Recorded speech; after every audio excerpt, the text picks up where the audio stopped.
Hi అండి, welcome to smart house wife. అందరికీ సంక్రాంతి శుభాకాంక్షలు. పండుగ ఎలా జరుపుకున్నారండి? మేము కూడా చాలా బాగా జరుపుకున్నాము.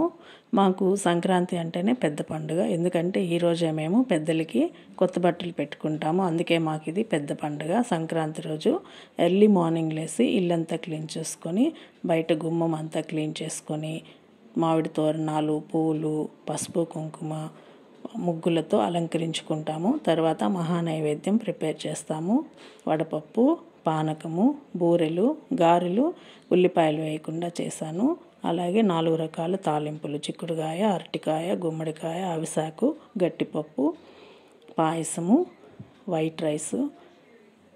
దీంతోపాటు ఉల్లిపాయలు వేసిన గారెలు ఇంట్లో వాళ్ళు తినడానికి, సాంబారు, పెరుగు, రసము, స్వీట్స్, పండ్లు ఇవన్నీ ముందే రెడీ చేసేసుకోవాలి నైవేద్యంకి.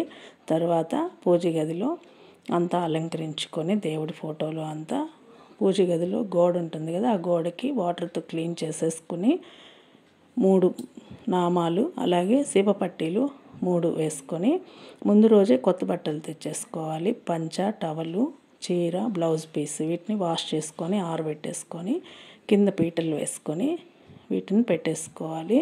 ఇవి పితృదేవతలకి మనము సమర్పిస్తున్నాం అన్నమాట. అలాగే దీపాలు పెట్టుకొని పూలు, పండ్లు, ఆకు వక్క వీటితో అలంకరించుకోవాలి. తర్వాత అరటాకు వేసుకొని మనం చేసిన ఈ నైవేద్యములన్నీ అన్నీ సమర్పించి, మామూలుగా పెద్దలు శివాలయంకి వెళ్ళి తర్పణం వదిలేసి వస్తారు. ఈ లోపల ఇవన్నీ మనము రెడీ చేసి పెట్టుకోవాలి.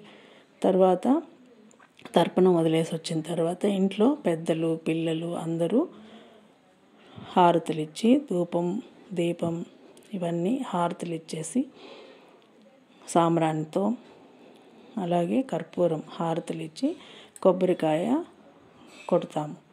ఇవన్నీ అయిన తర్వాత మనం చేసాం కదా నైవేద్యం, ఇవన్నీ కొంచెం కొంచెం ఒక చిన్న ఆకులో తీసుకొని బయట కాకులకి పెట్టేసి వస్తాము.